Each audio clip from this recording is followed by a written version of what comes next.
और एक बार फिर आपका स्वागत है। इस वक्त हम जनादेश देख रहे हैं और दो राज्यों में हरियाणा और जम्मू कश्मीर में वोटों की गिनती का काम शुरू हो गया है।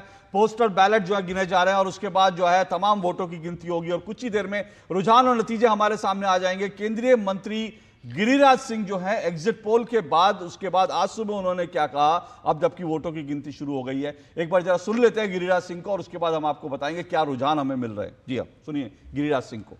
हमारे साथ बातचीत करने के लिए केंद्रीय मंत्री और देश के fire brand leader Giriraj Singh हैं, जिनसे हम आपको सीधे रूबरू कराते हैं। गिरिराज बाबू, एग्जिट पोल में दिखाया गया है कि हरियाणा में कांग्रेस और जम्मू कश्मीर में नेशनल कॉन्फ्रेंस और कांग्रेस की सरकार आएगी। क्या लगता है कि उन जो एग्जिट पोल में दिखाया गया है वो नतीजे में तब्दील होंगे या बीजेपी के लिए क्या संभावना आप देखते हैं? देखिए, मैं एग्जिट पोल को उस पर कोई टिप्पणी नहीं करता, क्योंकि कभी सही आता कभी उसके उल्टा आता।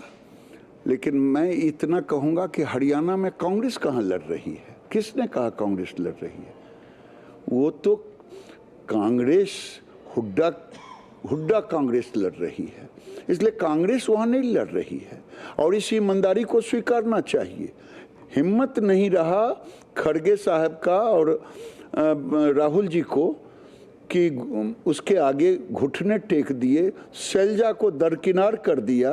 क्या लगता है कुमारी शैलजा एक दलित का एक बड़ा चेहरा है कांग्रेस में, जो पार्टी के अंदर गुटबाजी रही उनको दरकिनार किया गया, इसका खामियाजा कांग्रेस को उठाना पड़ सकता है? मैं तो 200% मानता हूं कि पहली बार कांग्रेस ने पहले भी दलितों का अपमान किया है।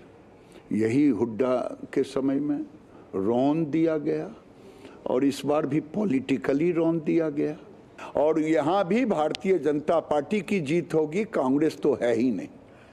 कई बार ऐसा भी देखा जाता है कि लंबे समय तक सत्ता में रहने के बाद एंटी इनकम्बेंसी भी दिखाई पड़ती है, तो क्या लगता है कि भारतीय जनता पार्टी को कुछ हरियाणा में एंटी इनकम्बेंसी से नुकसान? इस सच्चाई से हम मुकर नहीं सकते, व्यक्तिगत हम तो नहीं मुकर सकते। काम इतने अच्छे हुए हैं, इससे भी नहीं कोई मुकर सकता।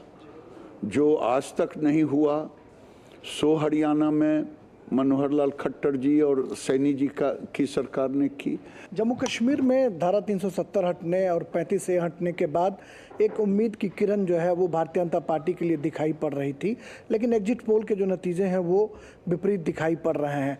हमने कभी जम्मू कश्मीर में चुनाव के दृष्टि से कोई काम नहीं किया, देश के दृष्टि से काम किया।